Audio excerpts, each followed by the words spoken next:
Desde hace algo más de un año estamos haciendo un trabajo de campo con las comunidades mayas acá en Yucatán, que tiene que ver justamente con el aspecto ambiental, con el avance del extractivismo en estos territorios, como de repente se vive otra etapa de saqueo, ¿no?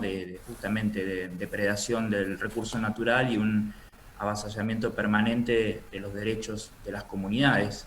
Acá en este territorio viven más de 1 millón de mayas y es muy particular, ¿no? La historia, ¿no? Digo, el relato que se ha instalado de lo que nosotros vemos a través del sistema educativo, esa idea de que los mayas siempre se habla en pasado, ¿no es cierto?, de ese pueblo, de lo que generaron como imperio y demás, y de repente cuando uno se instala, transita los territorios, visita los pueblos y se encuentra con que de repente la demografía es superior al 1 millón de habitantes justamente de ese pueblo, entiende cómo nos han colonizado también desde el punto de vista educacional, ¿no? El aparato del Estado justamente generando estas ideas de que estas personas no están más, de que este pueblo no existe más, y que cuando se viene a México lo que se hace es visitar la parte arquitectónica, básicamente recorrer el pasado, ¿no? Mientras las comunidades siguen estando y compartiendo y por supuesto defendiendo sus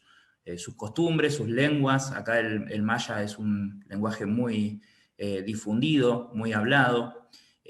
Así que es un trabajo interesante en ese sentido de recuperar esas voces y al mismo tiempo exponer la situación dramática que están viviendo a través de proyectos extractivistas como los que se quieren instalar en la Argentina. El eje de la investigación acá originó este año un documental que lo pueden ver por YouTube, está liberado, se llama Una Laguna Negra, es un documental que refiere al impacto de las granjas de producción de carne de cerdo justamente en los territorios mayas. Y elegir México para hacer esta investigación justamente no es una casualidad, sino que el año pasado en la indagación en torno al proyecto que el gobierno pretendía cerrar con China, ¿no? Ahora está un poco difuso ese acuerdo, parece que se va a cerrar a través de las provincias o los municipios y no ya de una manera, digamos, nacional. Eh, Justamente las entidades de la producción de cerdo en la Argentina, al momento de hablar de cuál era el modelo a imitar, me mencionaban el caso de Yucatán en México, ¿no? Donde ellos entienden que funciona la producción al mejor rango, digamos, con menor impacto ambiental y demás. Y bueno, fíjense ustedes que acá ocurre justamente un desastre a partir de ese modelo que en Argentina se celebra, ¿no? Como el que se imitaría.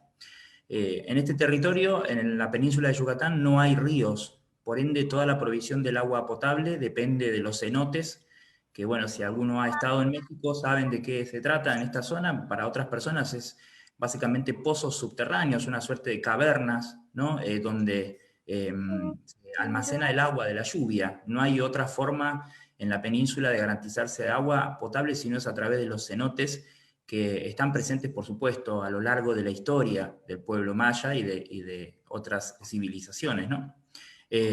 Justamente este modelo de producción de cerdo, de carne de cerdo, tal cual el que se quiere instalar en la Argentina, se basa exclusivamente en la disponibilidad de agua potable. Las granjas han llegado a este territorio después de ir secando otras zonas de México, se han ido moviendo de norte a sur, de sur a este, y este es el último lugar, digamos, es la última fuente de agua potable. Acá en toda esta zona hay digamos, un territorio que se conoce como el Anillo de Cenotes, y si uno ve el mapa de las granjas porcinas, están todas instaladas en esas zonas, justamente en áreas que son protegidas, en áreas bueno, con acuerdos internacionales que dicen que no se puede hacer ninguna actividad industrial. Ahí están instaladas estas granjas eh, para exportar justamente carne a China, igual que ocurre con la idea de Argentina, ¿no? Acá la exportación mayormente es a China, a Japón, a Canadá y a los Estados Unidos.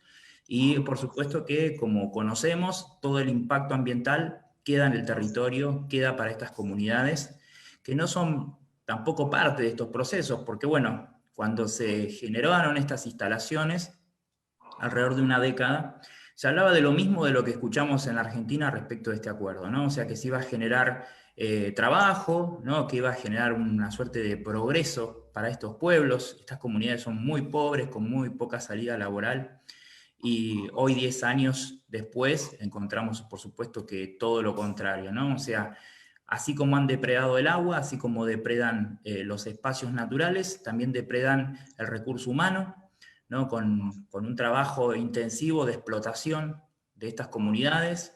Insisto, acá el desempleo es muy alto.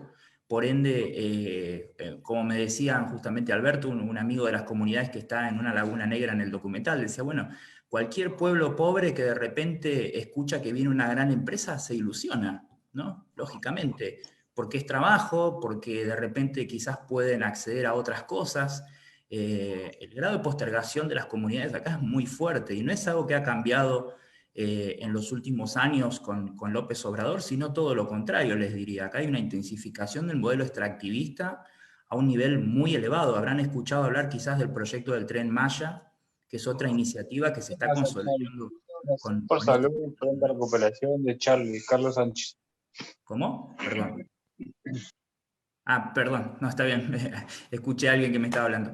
Bueno, y como les decía, ¿no? O sea, son, en definitiva, proyectos tal como los conocemos en Argentina, ¿no? De lo que es el agronegocio, lo que es la minería, de lo que es el petróleo. Bueno, acá ocurre con estas granjas de producción de carne, y como les decía, al principio tomaron mano de obra, por supuesto, de estas comunidades. Nosotros trabajamos específicamente sobre el pueblo de Quinchil, que es un pueblo que está a 60 kilómetros de Mérida, que es la capital de Yucatán, que es donde yo estoy en este momento.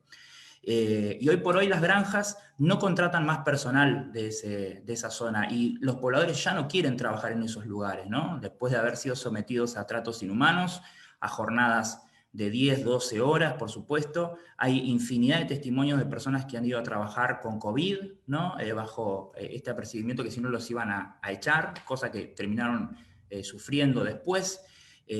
Por ende, bueno, es interesante ver cómo lo que quizás tenemos como un futuro cercano en la Argentina, si se avanza con estos proyectos, es una película de terror que acá ya se filmó. Acá en el territorio es visible, ¿no?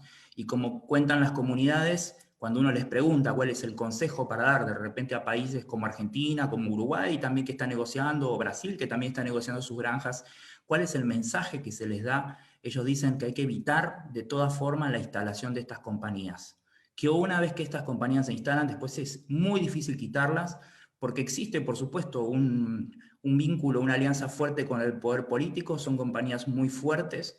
Acá, para que se den una idea, hace 2 o 3 años, me voy a equivocar en la fecha, creo que son 3 años, se celebró, se organizó el Premio Nobel de la Paz. Acá se hizo la entrega justamente en Mérida, y quien financió toda la campaña, quien financió todo el premio y demás, y todo el evento, fue Quequén, que es la empresa que nosotros exponemos justamente en el documental. Para que se den una idea, o sea, esta empresa contrató a Ricky Martin, o sea, no hubo problemas de caja de ningún tipo, y por supuesto que están atados todos los candidatos, el gobernador actual, los alcaldes de la región, al financiamiento que hacen estas compañías. Por ende, bueno, me parecía interesante acercarles bueno, esta situación se está dando acá, y al mismo tiempo hay una organización muy fuerte de las comunidades mayas a través de distintos consejos. Nosotros estamos muy vinculados con el Consejo del Poniente de Yucatán, que justamente es el que viene exponiendo esta depredación, este saqueo del agua. Bueno, ellos han detectado zonas de la selva, esta zona es un ecosistema selvático, zona de la selva donde se han generado auténticas lagunas de excrementos, ¿no? Auténticos descartes, vertederos, en zonas que son sitios protegidos, sitios Ramsar. Bueno, esto se está documentando, y por supuesto que hay una movilización colectiva para rechazar los futuros proyectos de las granjas, y creo que es un síntoma muy positivo justamente, ¿no? O sea, más allá del escenario que es dramático, más allá del impacto, más allá de la connivencia política, por supuesto, y la corrupción, está la resistencia de estos pueblos, de estas comunidades, que también dicen que no a este extractivismo, y al mismo tiempo se abrazan a lo que serían las prácticas económicas ancestrales, como la apicultura maya, que es, por supuesto, una actividad de siglos, y desde ahí es donde justamente están ejerciendo su mayor resistencia, ¿no?